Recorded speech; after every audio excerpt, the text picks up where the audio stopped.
privilégio estar aqui com vocês nessa noite. Que a graça e a paz do nosso Senhor Jesus Cristo esteja sobre cada um de vocês. Um encontro de casais nessa noite.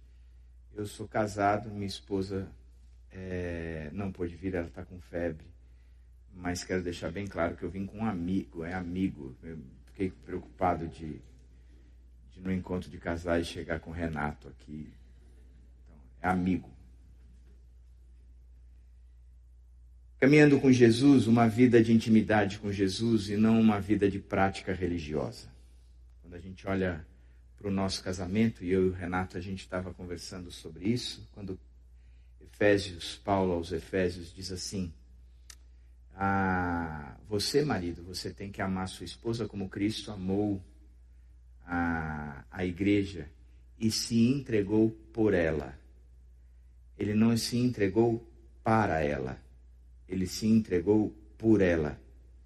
Significa que Jesus Cristo se entregou a Deus de tal maneira que ele apresentou a igreja santificada, pura, sem mácula, sem rugas. É o sonho de toda mulher. Sem rugas, sem rugas.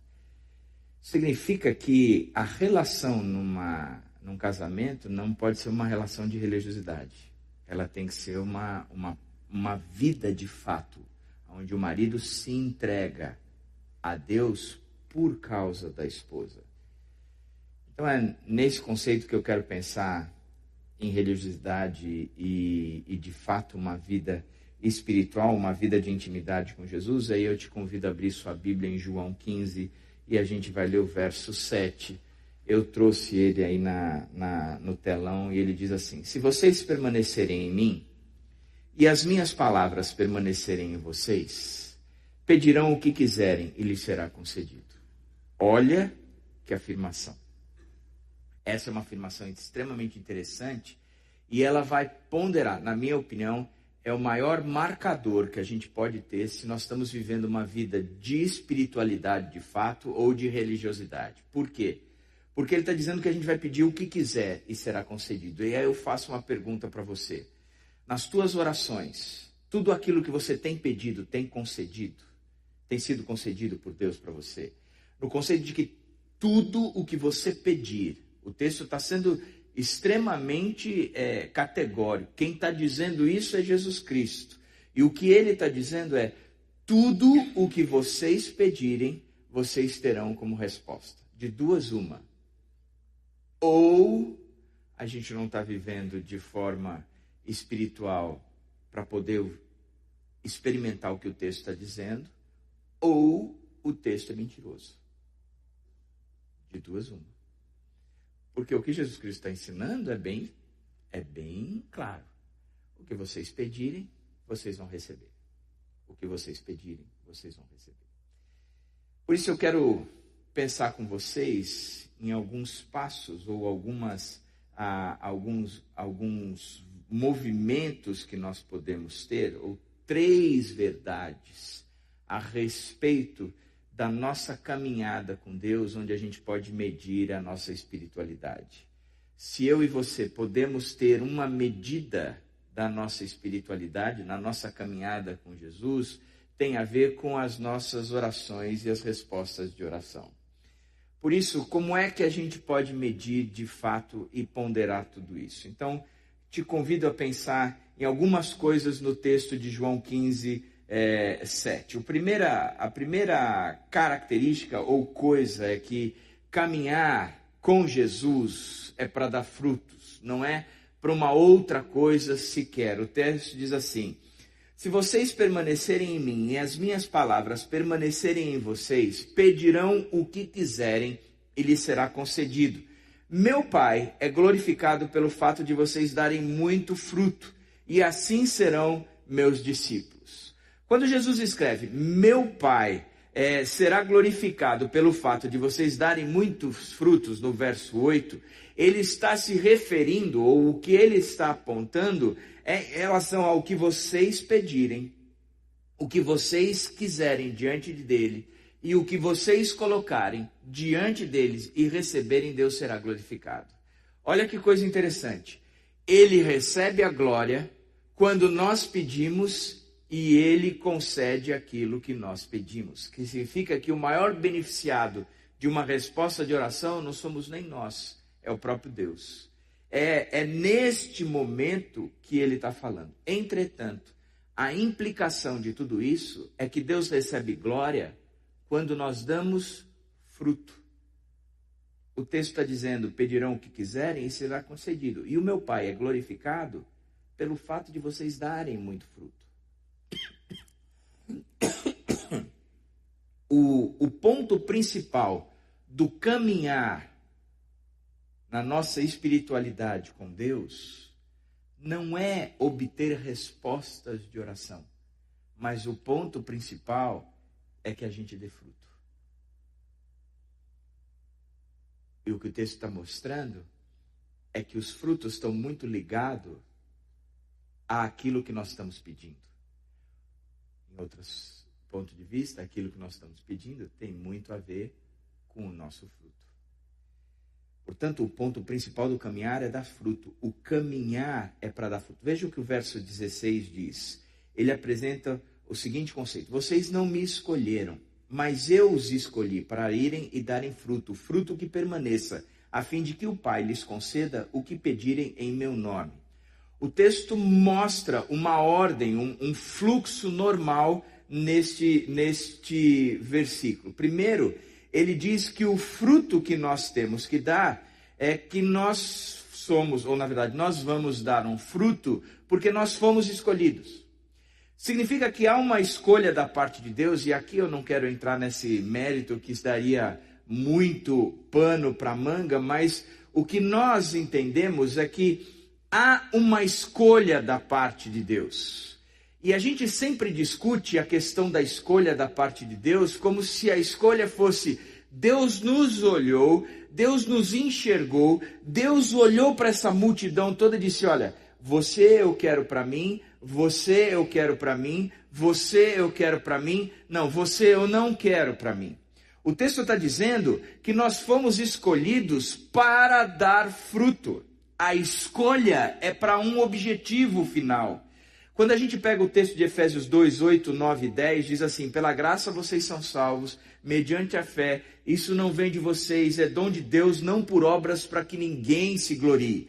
A gente sempre usa, eu pelo menos sempre uso esse texto para apresentar o evangelho para aquele que nunca ouviu ou nunca entendeu. O texto fala da graça, o texto fala que não é por obras, o texto fala que é pela fé, o texto fala que é um presente de Deus, que a nossa salvação é fruto de um conjunto todo. Deus nos deu de presente, portanto nós somos salvos pela graça, não depende da gente, depende exclusivamente de Deus. O que entra da nossa parte é a fé. E a gente sempre apresenta este conceito de salvação. Verdade ou mentira? Entretanto, quando você vai para o texto, o verso 10 diz que nós somos criação de Deus, feitos à imagem de Jesus Cristo, para a prática das boas obras, as quais Deus de antemão preparou para que nós andássemos nela. Quando você lê o texto, você diz, nós somos salvos para a prática das boas obras. Significa que nós não somos salvos praticando boas obras. Entretanto, quem é salvo pratica boas obras. Isso aqui é bem interessante. Sempre que alguém vai conversar comigo e eu quero entender a salvação, qual é o ponto da salvação do cara, eu pergunto assim, olha, não estou desejando isso para você. E eu sempre falo a mesma coisa. Não estou desejando isso para você, mas digamos que você vai atravessar a rua, passa um carro em cima de você, você morre agora. Você chega na presença de Deus, a porta da eternidade, Deus sentado num banquinho, e Ele está cuidando da porta da eternidade, onde você vai passar a eternidade. Você vai, cara, eu quero passar minha eternidade com Deus. E aí você vai entrando no portão da eternidade. Deus para e fala assim, escuta, deixa eu fazer uma pergunta para você.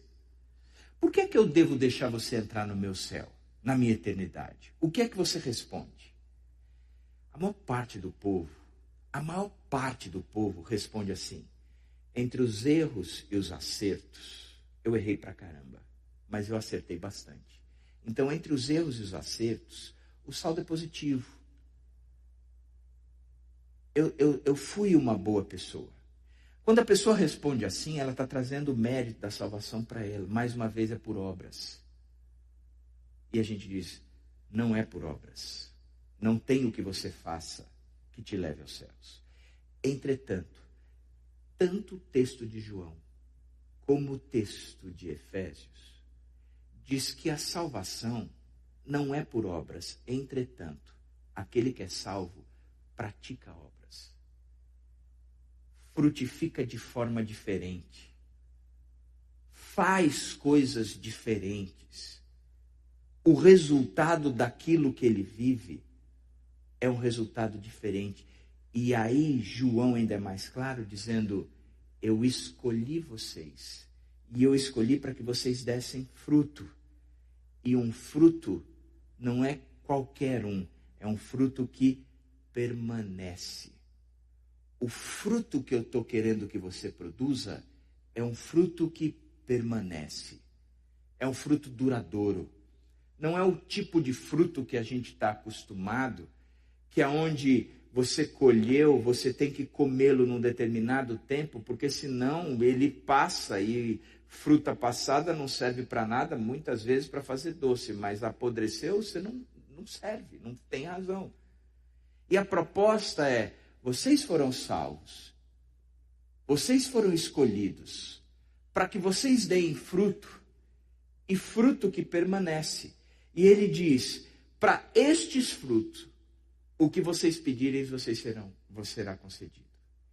Então, o conceito da oração e da resposta de oração é que tudo aquilo que eu pedir para Deus, eu vou receber quando eu pedir para que eu seja capaz de frutificar na maior intensidade possível. Presta atenção. Eu cresci numa igreja batista regular, uma igreja muito firme no estudo da palavra. Eu acho que eu fiz teologia sistemática, eu fiquei naquela igreja dos meus 8 aos meus 18, 20 anos. Eu estudei teologia sistemática, mas assim, sem brincadeira, umas 10 vezes eu fiz completo a visão toda de teologia. Estudei muita teologia naquela igreja. Entretanto, era uma igreja extremamente tradicional. Bateria era coisa do diabo. Não podia lá dentro. Mulher não podia usar calça. Hoje estariam todas quase completamente excluídas da igreja num frio como esse. Cresci nessa igreja e eles me ensinaram muito uma coisa a respeito de galardão. Galardão é algo que nós vamos receber por toda a nossa prática. O que era galardão? Eles diziam assim, galardão é o tamanho da casa que vocês vão herdar no céu. Então, se você trabalhou muito para o reino aqui, você vai aumentando a sua casa. E quando você chegar na sua eternidade, você vai ter uma casa muito grande. Eu não sei você, mas eu estou com os meus filhos, o mais velho está saindo de casa já em agosto, vai passar 10 meses fora, já está endireitando a vida, o mais novo já também sai fora. A casa não é uma casa grande que eu moro, uma casa de 2 quartos, tem uma edícula, mas tem horas que eu tenho conversado com a minha esposa dizendo, casa grande dá trabalho. A nossa casa não é grande, mas eu gostaria até de ter uma casa menor, é mais fácil de arrumar. Se eu vou ter que pintar a casa do lado de fora, custa uma fortuna. Talvez fosse melhor a gente ir para um apartamento menorzinho. E ela tem dito, eu também concordo com isso. Só que eu fico pensando, cara, como é que eu quero passar minha eternidade inteira numa casa gigante? Não faz sentido, ainda mais se a gente pensa de que aonde haverá uma equalização, então você não tem cargos melhores ou maiores, então você não vai contratar faxineiros lá. Cara, então eu vou ter que passar minha eternidade arrumando a casa grande. Eu não quero isso. Também aprendi que, como a Bíblia não é muito clara sobre o que é galardão, eles diziam pode ser uma casa grande, eles também falaram que podia ser uma coroa. Você coloca a coroa, e aí conforme você vai produzindo as coisas aqui em relação ao reino, vão se colocando pedras na coroa. E aí você fica com aquela coroa toda cheia de pedras. Sinceridade. Passar uma eternidade uma coroa cheia de pedras, também para mim não é o meu conceito de galardão. Dr. Shedd, ele dizia o seguinte, que galardão tinha a ver com a capacidade da gente perceber ou desfrutar da presença de Deus. Então, por exemplo, o maestro Zumbi Mehta vai reger a Filarmônica de Nova York, a Nona de Beethoven, no Teatro Municipal de São Paulo. Uma pessoa erudita, que curte muito música clássica, vai chegar naquele teatro que é maravilhoso, com aquele maestro que é sensacional, com a música que é uma composição divina, vai experimentar aquilo ali, vai sair a 5 metros de altura do chão de êxtase da experiência que sentiu. Eu, que não sou muito chegado à música clássica, gosto de alguma coisa, vou sair de lá falando, cara, foi bacana tudo isso aqui, a arquitetura do espaço é bom, as músicas bacana, talvez eu gostaria mais de uma pipoca rolando assim no meio, mas não rolou a pipoca, mas eu tive uma experiência agradável. Renato, meu amigo, que só ouve Restart, vai sair de lá dizendo, cara, que porcaria, gastei meu tempo. Então, Dr. Shedd diz que tem a ver com a capacidade da gente experimentar ou desfrutar da presença de Deus. Agora, eu gosto de pensar no fruto que permanece da seguinte maneira. 1 Tessalonicenses 2, 19 e 20. Paulo chega para aquele povo e diz, vocês sabem quem é a nossa esperança, alegria ou coroa, em quem nós nos gloriamos perante o Senhor Jesus na sua vinda? Não são vocês? Vocês são, de fato, a minha glória e a minha alegria quando Jesus Cristo se revelar. Fruto que permanece. O que é fruto que permanece? O que é fruto eterno? O que é fruto que eu posso dar, que vai passar essa era e vai entrar na era da eternidade? Qual é o fruto que eu posso produzir de fato, que tenha um resultado além do nosso tempo? Pessoas. A única coisa que a gente leva deste lugar são pessoas. Pessoas. Por isso que Jesus está dizendo que nós fomos escolhidos para dar fruto, e fruto que permanece. Nós somos escolhidos para investir na nossa vida, na vida de pessoas. O casamento não é um lugar onde eu entro espiritualmente para desfrutar de algo sobrenatural. Casamento é algo que eu entro para investir em pessoas para a sua eternidade. E o que o texto está dizendo é que tudo aquilo que eu precisar para que isso aconteça, eu vou pedir e Deus vai me dar. Porque é neste conceito que as orações serão respondidas. É nesta área ou nesta atuação que as coisas serão respondidas, e não de outra forma, e não de outra característica, e não de outra maneira. Portanto, as minhas orações não são orações para benefício próprio. Se eu troco o meu carro, ele está velho. Senhor, leva minha sogra, ela está velha. Senhor, restaura a minha esposa, recalchuta a minha esposa. Senhor, muda a cor da minha conta bancária, vermelho é do mal, transforma em azul. O conceito de oração é distinto. Ele diz, o que vocês pedirem em relação ao fruto que permanece, vocês vão pedir e vocês vão receber, porque vocês foram escolhidos para isso. Bacana, né? Bacana isso. Por isso, caminhar é para dar fruto. A minha vida espiritual dentro da minha família é para dar fruto. Fruto aonde eu vou investir na vida da minha esposa, aonde eu vou investir na vida dos meus filhos. Eu fui criado ministerialmente por um pastor chamado Ari Veloso. Quando o pastor Ari, eu trabalhei 10 anos com ele, eu sou fruto do ministério dele, eu tenho como um pai. Quando o Ari morreu, umas 2 semanas antes, ele mandou um e-mail para algumas pessoas convidando para o velório. E ele me convidou para fazer determinada coisa dentro do velório dele. Eu tinha uma função no velório dele. Eu lembro que eu estava sentado, o corpo estendido, e eu estava sentado atrás. E a Carolina Veloso, a esposa, veio falar a respeito dela. Ela disse: Ari morreu, mas ele morreu com uma certeza. Eu fui discípula dele. Eu fiquei pensando, como é que uma esposa fala isso do seu marido?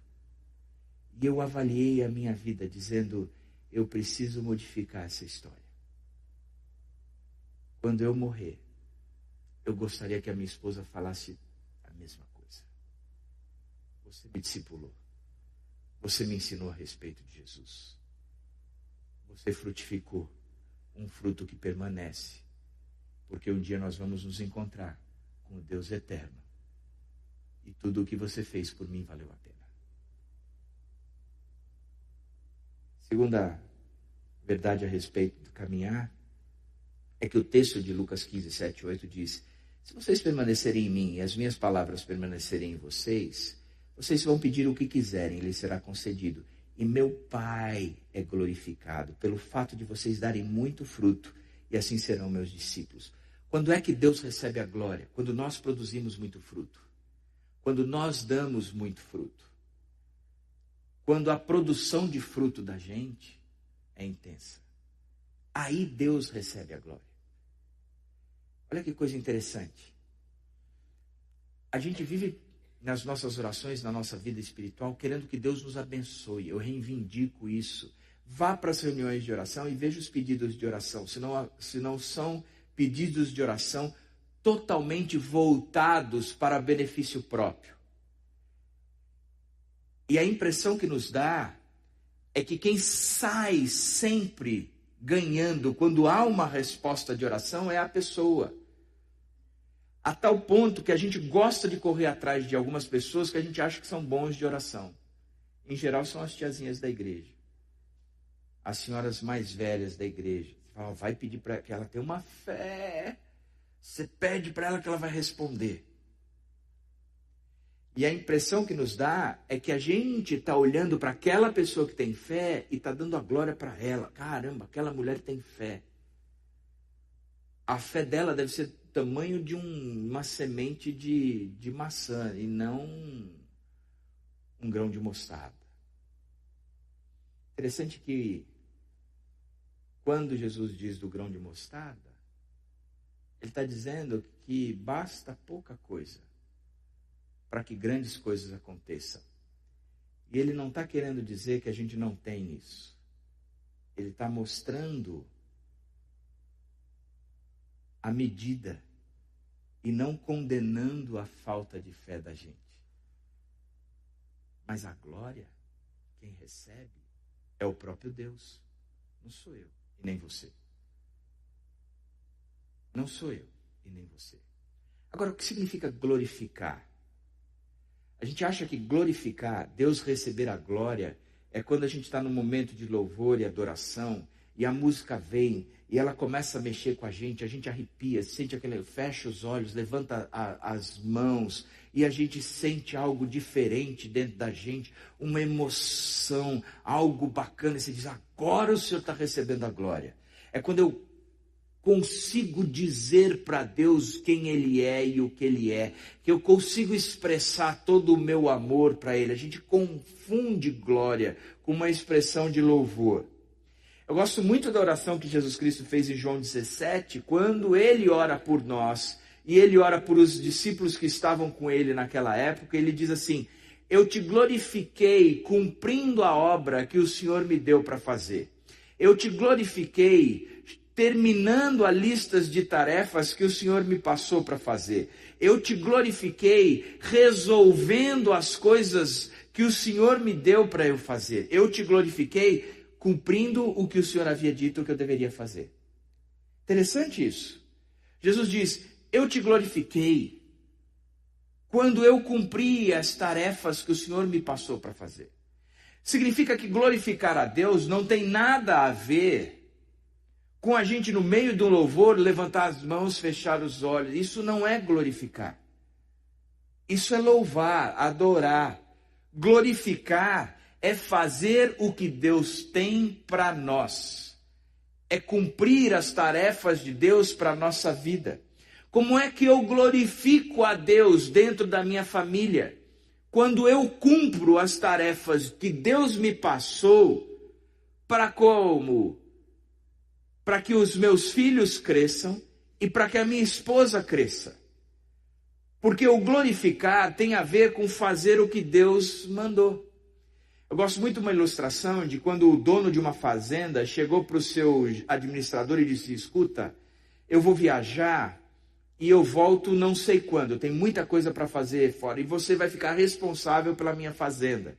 Ela é extremamente produtiva, ela é autossustentável, ela me banca em alto padrão. Então agora eu estou delegando a minha fazenda para você, porque eu vou ter que viajar. E na vendinha que existe aqui, no comércio que existe aqui na cidade, eu já deixei um crédito ilimitado para você, para que você possa fazer tudo o que é necessário para manter a minha fazenda na produção da maneira como ela se encontra hoje. Beleza? O administrador falou, entendi. O senhor está indo viajar, é para eu cuidar das suas coisas, e o que eu precisar é só pegar no comércio, que lá tem crédito, depois o senhor se acerta, ou eu tenho ali liberdade para pegar. Isso mesmo, você entendeu? Então estou indo embora, tchau, benção. Foi, passou muito tempo longe. Quando voltou, ele foi chegando na porta da fazenda, a porteira estava quebrada. O mataburro todo destruído. Antes, aquilo que era uma estrada de entradinha da fazenda, toda cheia de árvores e de flores, estava tudo comido pela erosão, as árvores maltratadas, as flores tinham morrido. De um lado tinha um açude seco, do outro lado o pasto. Ele olhou, viu umas vacas magras pra caramba, disse, alguma coisa aconteceu. Cadê meu administrador? Ele não cuidou disso daqui. Ele foi chegando perto da casa da sede e viu a casa com a janela quebrada, caída, nada pintado, o mato tinha crescido, sujo pra caramba, abandonado, tinha animal dentro da casa. Ele falou, ué, cadê meu administrador? Preciso procurá-lo. Ele falou, vou na casa dele. Quando chegou na casa dele, a casa estava murada com um muro de 3 metros de altura, com cerca elétrica e câmeras ultravioletas que enxergavam à noite. O portão era de ferro maciço com os emblemas do nome do sujeito. Tem uma coisa errada. Buzinou, o portão começou a abrir sozinho. Na hora que abriu, mostrou uma estrada maravilhosa. De um lado da casa, um lago incrível, e os filhos brincavam com jet ski, e tinha umas carpas cabeçudas que mergulhavam e davam cambalhota. Nenhuma carpa pula, mas ele contratou um chinês que educou as carpas dele. Do outro lado, um pasto cheio, mas aqueles nelores lindos, perfumados, com Victoria's Secrets. Ele foi chegando na porta, na casa do administrador, a casa linda, linda. Janelas Sasazaki de PVC. Ele entrou, veio a administradora da casa dele, o senhor quer falar com o doutor fulano de tal? Ele está tomando banho nessa hora e logo depois ele vai fazer uma massagem. Se o senhor quiser esperar na sala oval. E ele foi passando pela sala de jantar, passou pela a sala onde era de televisão, uma tela de 72 polegadas com home theater 18.14 Dolby Surround Sound. Ele chegou na sala de estar, ele sentou, esperou o administrador chegar. Quando o administrador chegou, ele disse: cara, tem alguma coisa errada. Eu falei assim: por quê? Tem alguma coisa errada. Minha fazenda estava perfeita, bacana, produtiva. Eu tive que viajar e deixei crédito no comércio para você consertar e manter minha fazenda em alto nível. E você não fez isso. Pelo contrário, você deixou aquilo acabar e você pegou e construiu uma casa, uma fortaleza. Assim, puxa, eu acho que eu fiz algo errado, o administrador disse. Eu usei o crédito que era do senhor para investir naquilo que era meu.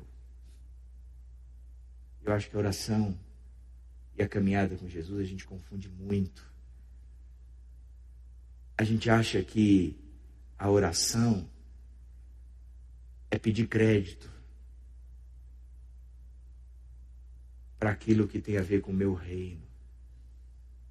E, na verdade, o crédito é ilimitado para o reino do fazendeiro, que é Jesus Cristo. Quando eu invisto no reino, eu tenho crédito ilimitado. Crédito ilimitado. Sabe que eu sempre pensei nisso. E eu falava, cara, meu primeiro ministério tem que ser dentro de casa. Se eu não souber investir na minha esposa e nos meus filhos, não há a possibilidade de eu querer investir no reino como pastor. E ao mesmo tempo eu sempre carreguei uma preocupação. Eu tenho 2 meninos da pá virada. Eu pensava, filho de pastor é capeta. É questão de tempo dos meus filhos se perderem. Porque poucas vezes eu vi filhos de pastores se manterem firmes. Até que um dia, lutando muito, e eu lembro de um dia que o meu mais velho, pequenininho, pulava de uma cadeira para outra na igreja. Um abençoado homem de Deus chegou do meu lado e disse: olha lá, não nega que é filho de pastor. Ele destruiu. Eu morri de medo.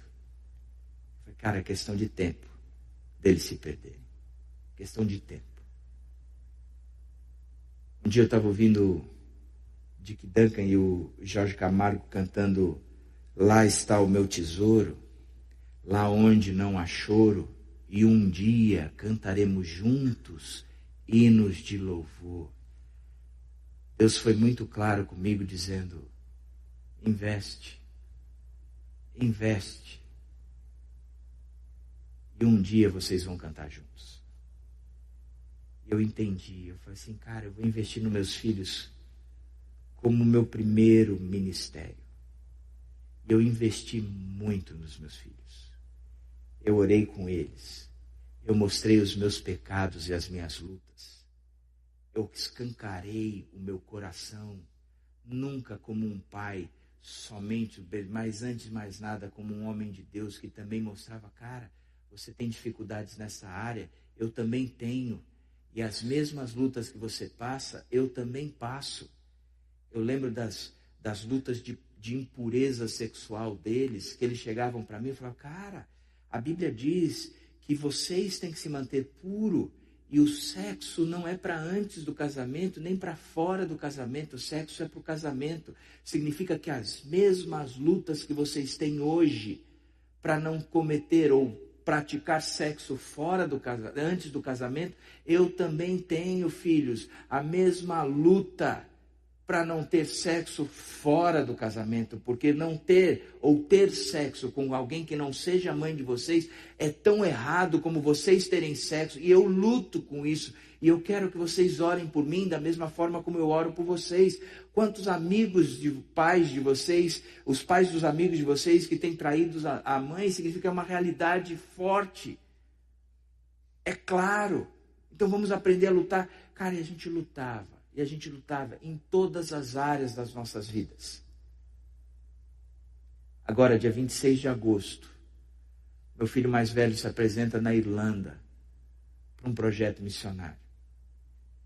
Ele, no final de novembro, ele chegou para mim, ele está estudando Direito, e disse: pai, duas coisas. Se eu ficar na área de Direito, eu quero ir para a Defensoria Pública. Eu quero defender as minorias.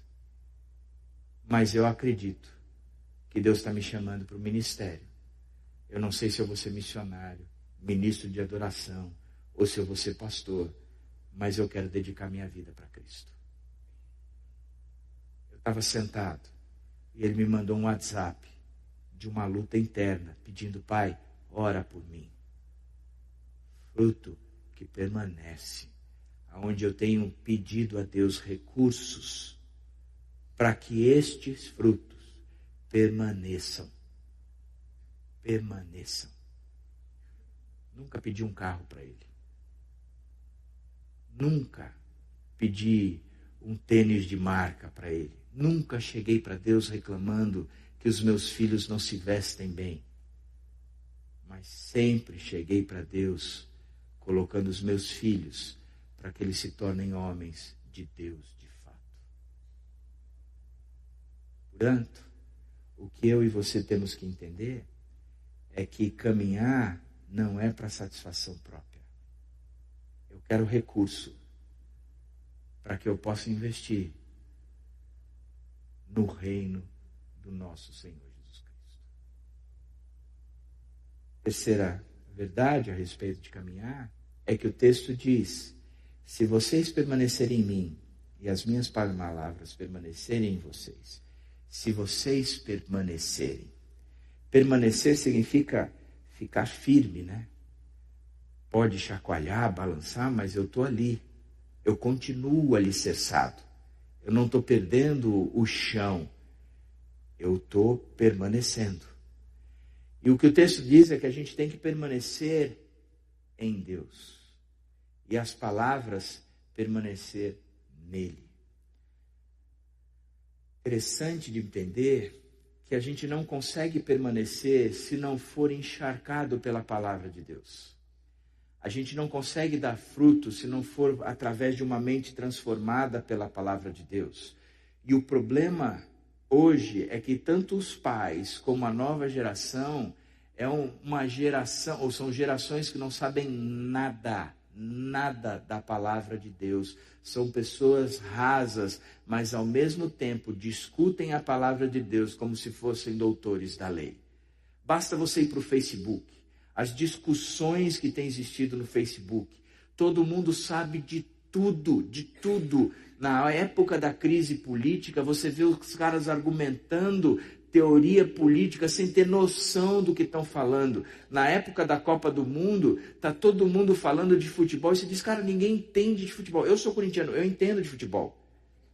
Na verdade, sou um dos poucos, eu e mais 33 milhões, que entendemos de futebol. O resto não entende. Mas o que eu percebo é a... Você é corintiano? Está na cara. Está na cara. Na cara. Você torce para que time? Palmeiras?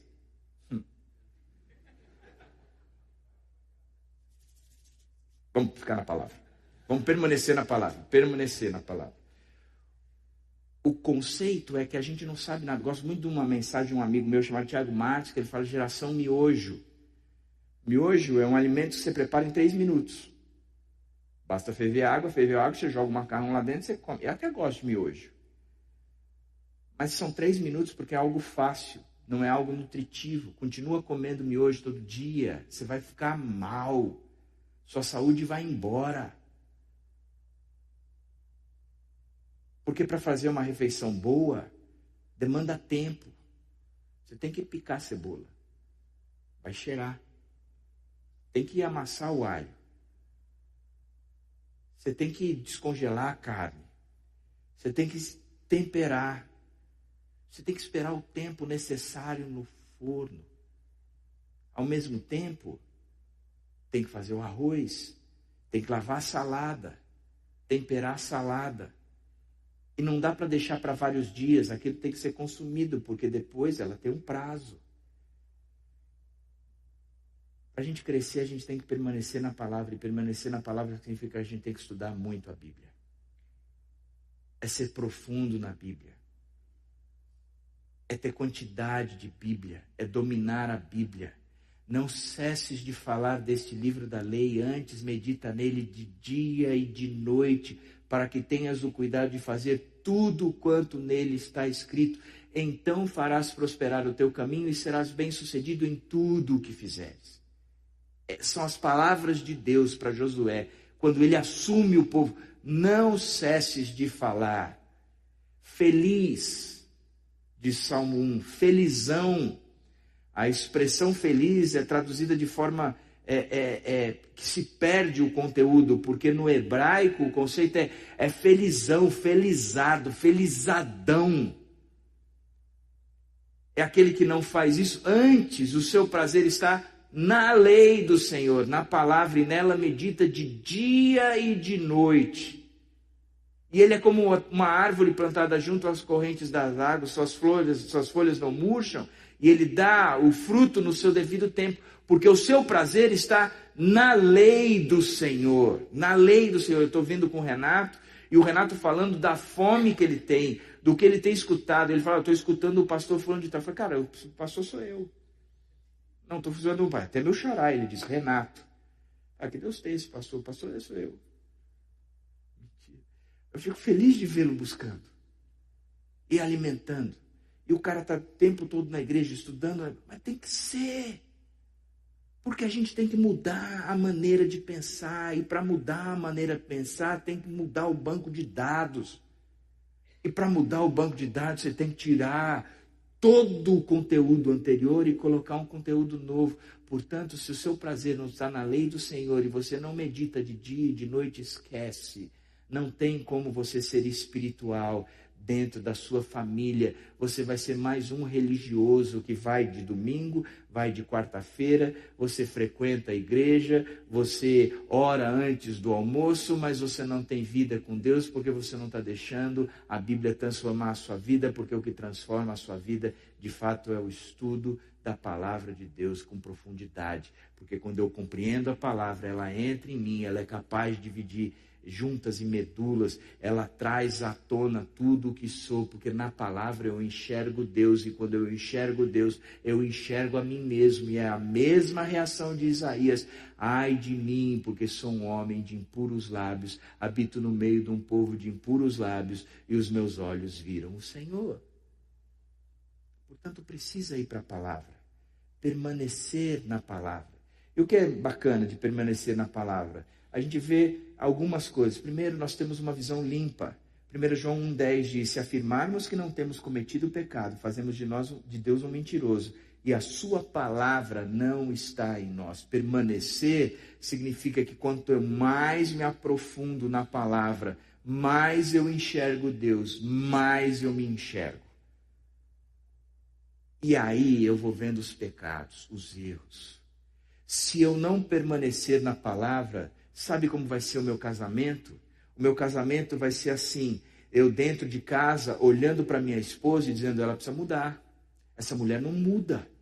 Pelo contrário, está passando o tempo e ela está ficando cada vez mais turrona.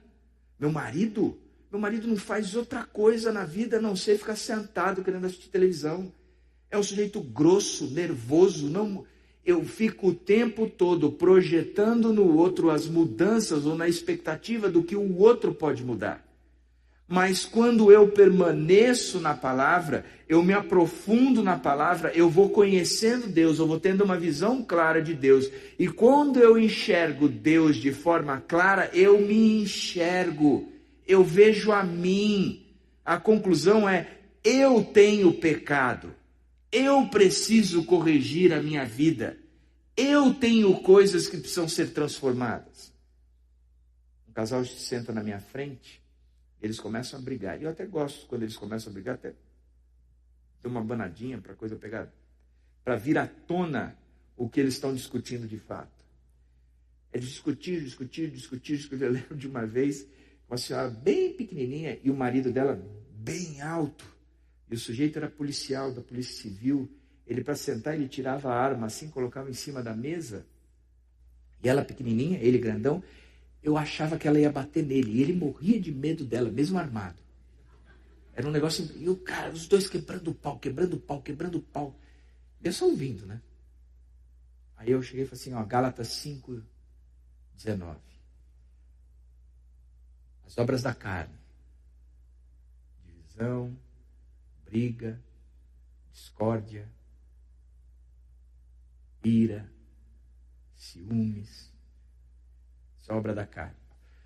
Fruto do Espírito. Amor, paz, alegria, bondade, benignidade, fidelidade, mansidão, domínio próprio. Me diga uma coisa. Depois desse show que vocês deram aqui, o casamento de vocês é fundamentado no Espírito ou na carne? Então o que falta no casamento de vocês é o Espírito. E aí, eu pego uma folha em branco e entrego para cada um e digo, escreve o que você não gosta nele. Escreve o que você não gosta nela. Dei uma folha A4, sulfite. Para ele é suficiente. Para ela pede umas 4. Verdade? Verdade não é, gente? Assim que eles terminaram, eu troco as folhas. Digo, por favor, comece a ler o que ele não gosta em você. E ela começa a ler, ela lê a primeira coisa, ela tenta justificar. Eu falei, não, eu só quero que você leia. E na hora que ele vai, o processo é o mesmo. Eu digo, sabe o que vocês não entenderam ainda? É que esta lista, ela reflete a fotografia que um tem do outro. Eu enxergo a minha esposa dessa maneira que eu estou escrevendo aqui. Ela me enxerga dessa maneira que ela está descrevendo aqui. O problema é que eu não tenho a capacidade de mudá-la. A única coisa que eu tenho capacidade de mudar é a maneira como ela me enxerga. Isso que eu acho bacana a Bíblia. Porque quanto mais eu me aprofundo na Bíblia, a maneira como eu me enxergo vai sendo deslumbrada por mim. Porque a Bíblia vai revelando a Deus e revelando a mim mesmo. E aí eu sei o que eu preciso mudar. E eu mudando, eu convivo muito bem, mesmo que não mude. Porque eu produzo o fruto que é do Espírito. Porque eu fui chamado por Deus para produzir fruto e fruto que permanece. E eu só produzo de acordo com a Bíblia. Segunda coisa é que eu também tenho, além de uma visão, eu tenho o conhecimento do caminho do amor. Aquele que não me ama não obedece às minhas palavras. Estas palavras que vocês estão ouvindo não são minhas, são de meu Pai que me enviou. Significa que permanecer na palavra é descobrir o amor e viver o amor. Recentemente fui convidado para assistir aquele filme de Paulo. Era uma segunda-feira à tarde, segunda-feira é meu dia de folga, final da tarde. E foi o grupo que a minha esposa lidera, e é um grupo de senhoras, acima de 60, 65 anos, e elas não pagam cinema. Então elas optaram por ir naquele cinema VIP do Shopping Jardim Sul, Shopping Iguatemi. O VIP é aquela poltrona que deita. Na hora que eu entrei naquele cinema, que eu vi aquelas poltronas, eu falei, gente, isso existe? Que eu deitei meu filho mais novo, a gente ia fazer alguma coisa em Campinas, ele estava comigo. Eu acho que não deu 5 minutos de filme, eu dormi. E ele também. E o filme eu até estava gostando. Só que a poltrona foi maior do que eu. Quando eu acordei, estava numa cena onde Lucas e Paulo conversavam entre si, e Paulo virou e disse: nós vamos fazer isso sim pelo guarda fulano de tal, mesmo ele sendo aquele que nos prende, porque nós seremos conhecidos pelo amor. Cara, aquilo me marcou tanto. E tenho pontuado as pregações na nossa igreja em cima de uma comunidade que vai ser conhecida pelo amor. Não é uma comunidade conhecida por um lugar bacana, pelas obras sociais, pelo um louvor arrebatador, por uma mensagem bonita, por um pastor lindo. Ela vai ser conhecida pelo amor. É quando eu perdoo o próximo e o próximo é perdoado por mim e eu recebo o perdão do outro. É quando nós mantivemos, apesar das nossas diferenças, uma comunidade que vive em amor. Eu tenho um amigo que compôs uma música que ele pega o texto de João e diz: quem não ama não conhece a Deus, porque Deus é amor. E ele, o título e o conteúdo da música é: o amor é uma pessoa. Quanto mais eu permaneço na palavra, mais eu conheço a Deus. Quanto mais eu conheço a Deus, mais eu conheço o amor, porque o amor é uma pessoa. Deus é amor. Eu vou ver como ele vive em amor, como ele trata em amor, como ele se relaciona em amor, como ele perdoa em amor, como ele se dá em amor. Portanto, o permanecer é descobrir, sem dúvida nenhuma, o caminho do amor. A terceira característica também é que vive a segurança da salvação. Aquele que pertence a Deus ouve o que Deus diz. Vocês não o ouvem porque não pertencem a Deus. Significa que permanecer é ter a plena convicção de que Deus é o meu Salvador. Eu o escuto. Isso me preocupa demais, demais. E a religiosidade é um dos grandes inimigos do meio evangélico. Porque a religiosidade é trazer o cara para dentro da igreja e ele vai servir no ministério de crianças, ele vai servir no ministério de adoração, ele vai ser o cara que recebe, o cara que opera o som, que toca no louvor, que dirige um grupo pequeno. O cara faz um monte de coisas. Religiosidade não é fazer, religiosidade é você estar envolvido. Religiosidade é fazer. Salvação não é fazer. Salvação é você conhecer a Jesus Cristo, ter um relacionamento com Ele, ouvir a voz dEle, ter plena convicção de que você é salvo. Eu estou cansado de pegar gente que ainda não definiu a sua salvação. Pessoas que me impressionam, estou de domingo a domingo dentro da igreja, fazendo um monte de coisas, e na hora que eu pergunto, por que é que você deve passar a eternidade com Deus no céu? A resposta continua sendo: entre os erros e os acertos, eu acertei mais, eu fui uma pessoa que buscou, tentou melhorar. Escuta, você não entendeu nada da salvação, você só é salvo porque Deus te amou de tal maneira que Ele deu o seu Filho, a graça foi abundante, porque o amor é uma pessoa e Deus tem a convicção plena de que Ele te ama de tal maneira que Ele pagou o preço do teu pecado para ter ao seu lado, e por isso hoje você tem a possibilidade de um relacionamento com Deus vivo. Mas é relacionamento, não é religiosidade. É alguém que você segue, não são normas que você cumpre. É alguém com quem você conversa. Eu estou com a carteira perdida, né? Está suspensa a minha carteira, então eu tenho andado muito de Uber. E um dia desses eu fui pegar um Uber e falei: vou falar de Jesus Cristo para esse sujeito. Na hora que eu abri a porta, entrei dentro do carro, eu falei assim: tudo bem? Aí o sujeito respondeu: tudo bem, graças a Deus. Eu falei: mas você está respondendo graças a Deus porque você acredita nisso mesmo, ou é só expressão? E ele virou para mim e disse: acredito nisso mesmo. Todo dia antes de sair de casa eu rezo o terço, ou eu rezo o Pai Nosso. E depois eu começo a conversar com Deus o dia inteiro. Sim. Todo dia, cara. Aí eu assim, não, todo dia não. Faz muito tempo. Mas eu deveria. Então, como é que você responde graças a Deus? Quando eu lhe perguntei se está tudo bem. Eu assim, não, porque a minha vida está boa. O que é vida boa? Eu brigava muito com a minha esposa. Nós nos separamos. Agora eu moro em Campinas e ela mora em Jundiaí. E de vez em quando não, toda sexta-feira eu vou para casa.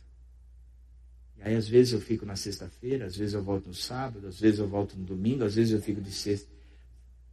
E ela é a mãe da minha filha. Eu falei, interessante. Significa que a sua vida está boa porque hoje você está namorando com a sua esposa. Eu falei assim, é. Significa que você mora numa cidade e a tua filha pequenininha numa outra. Eu falei, é. Cara, eu não acredito que a tua vida está boa. Eu bato uma aposta.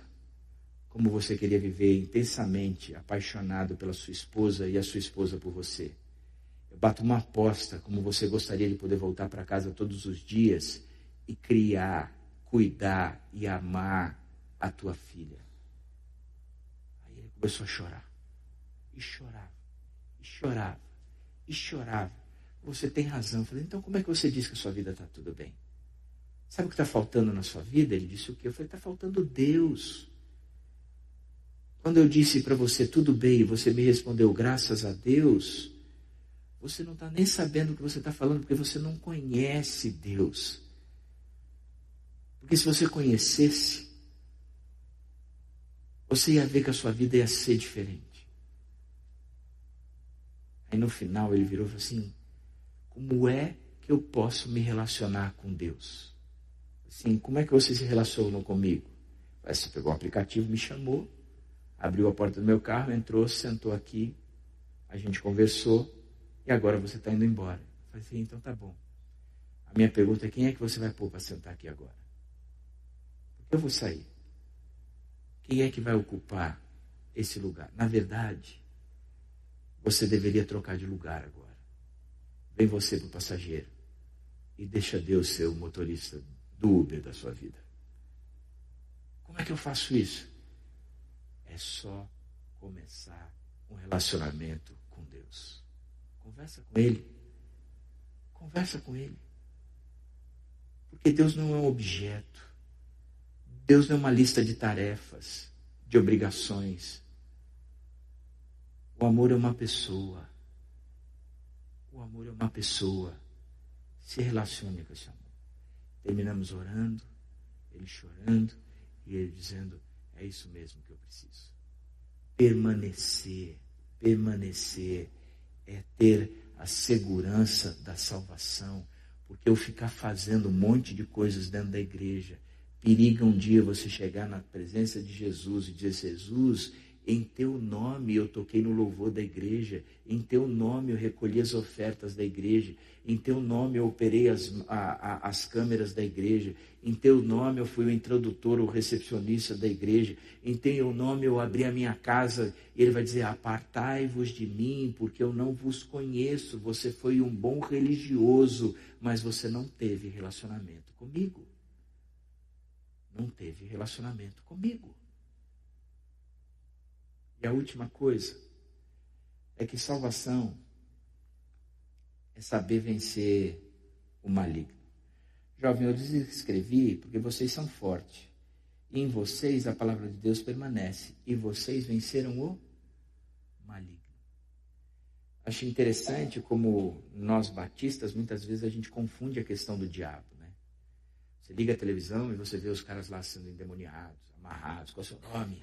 Exu Caveira, Pomba Gira, Dudu, do Palmeiras, né? Tudo do diabo. Tudo do diabo.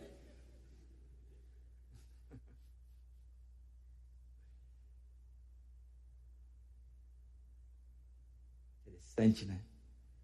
A gente não sabe o que é isso. Eu lembro que quando eu era moleque, eu fui Fui fazer um trabalho de evangelismo numa comunidade bem carente. A gente pegou um caminhão, botou uma banda em cima e a gente começou a tocar nessa comunidade. Aí o pastor que cuidava dessa comunidade falou, vem cá, vamos comigo numa casa fazer uma visita.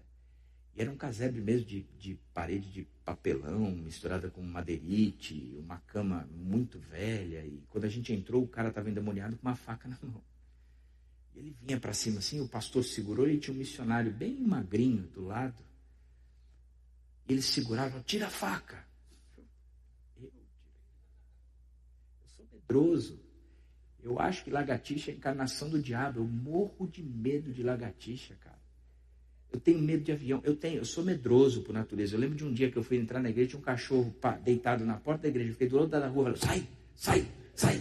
Eu sou medroso. Os caras chegaram e falaram, tira a faca do endemoniado. Aí eles seguraram lá, eu tirei a faca.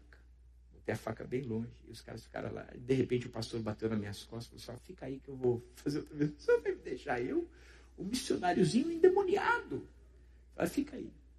Eu fiquei de longe, só olhando assim, né? E o missionário e o endemoniado rolava assim, caía do colchão, caía do outro lado do colchão, caía do outro. Eu falei assim, gente, não é assim que as coisas funcionam. Eu vou fazer o que eu aprendi. Aí eu virei e falei assim, em nome de Jesus, sai dele. Na hora que eu falei isso, o endemoniado levantou, pegou o missionário, jogou na parede. Olhou para mim e falou assim, eu vou te encher a cara de tapa. Mas eu não tive dúvidas. Eu olhei para o endemoniado e saí correndo. O maior movimento espiritual da minha vida, saí correndo. Mas corri. Na hora que eu passei pela porta assim do casebre, a esposa dele ainda virou para mim, é por isso que eu não acredito no teu Deus, o diabo é maior que ele. Cara, aquilo me destruiu. Como é que a gente vence o maligno? Porque o diabo é vivo. Foi até que eu entendi que a certeza da salvação me torna maior que o diabo. Eu já tive muitos encontros com endemoniados. Eu lembro de uma senhora sentada comigo dizendo assim, eu não tenho conseguido vir para a igreja, porque sempre que eu venho para a igreja, alguma coisa me toma e eu fico muito, eu saio de mim, eu fico transtornada. Ela puxou a cadeira, empurrou para trás, olhou para mim e disse, está acontecendo agora isso aí. Na hora que ela saiu, eu falei, vem cá, senta aqui, deixa eu fazer uma oração. Em nome do Senhor Jesus Cristo, se vem do Senhor, que fique, o Senhor me ajude a lidar. Se não vem em nome do Senhor Jesus Cristo, sai. Ela ficou com a cabeça baixa. De repente ela levantou e disse, estou impressionado. Com o quê? Com a paz que eu estou sentindo. Com a paz que eu estou sentindo. Ela se encontrou com uma amiga nossa que ela dizia, Deus existe. Porque eu estava tumultuada, atormentada. E eu fui tomada por uma paz. Eu lembro de um dia, sexta-feira à noite, de um horário de verão, cansado pra caramba. Eu ia para casa, falei, vou aproveitar esse finalzinho de dia. E eu gosto muito do horário de verão, estava bonito o dia. Na hora que eu estou fechando as minhas coisas, entra uma senhora, mas por favor, vamos comigo, eu tenho um endemoniado. Eu falei, Deus, sexta-feira à noite, é hora de happy hour, pai.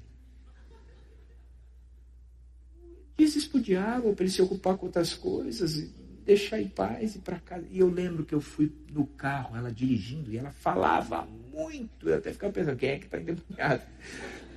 Ela falava demais. Na hora que eu entrei naquela casa, que eu vi aquele endemoniado, bateu uma coisa no meu coração, que a única coisa que eu soube fazer foi abraçá-lo. Eu o beijava e eu dizia, Jesus te ama, e eu também. Jesus te ama, e eu também. E aquilo foi baixando. Até que aquele senhor começou a chorar. E Jesus entrou naquela vida e ele nunca mais foi o mesmo. E olha que eu sou batista regular. Nunca corri atrás dessas experiências. Mas eu tenho entendido que o diabo existe. Mas ele é um pitbull numa coleira. Que Deus é maior que ele. Que eu não preciso temê-lo. E nem ser derrotado por ele. Porque eu permaneço em Cristo. e eu venço o maligno. Eu não sei como é que está o seu casamento hoje. Talvez você esteja dobrando o seu joelho todo dia dizendo: Senhor, transforma meu casamento. Ele está escorrendo pelas mãos. Eu já não amo mais a minha esposa. Eu já não amo mais o meu marido. A crise está em... Não é assim que a gente tem que se portar. Jesus, eu estou vivendo o caos. Estou vivendo o caos. Mas eu tenho a plena convicção de que da mesma forma, como quando a terra vivia o caos, ela era sem forma e vazia, mas o Espírito do Senhor pairava sobre as faces das águas. O teu Espírito continua pairando sobre o meu casamento.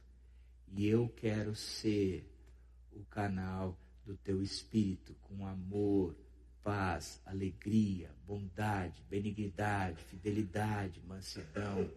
O que precisa ser transformado no meu casamento não é a gente começar a frequentar a igreja, não é a gente ler Bíblia todos os dias. O que precisa ser transformado no meu casamento é que eu preciso me converter de fato para o Senhor e o Senhor começar a frutificar na minha vida. E eu sei que quando isso acontecer, tudo aquilo que eu pedi, o Senhor vai me conceder, porque o Senhor está me dando a capacidade de produzir frutos e fruto que permaneça.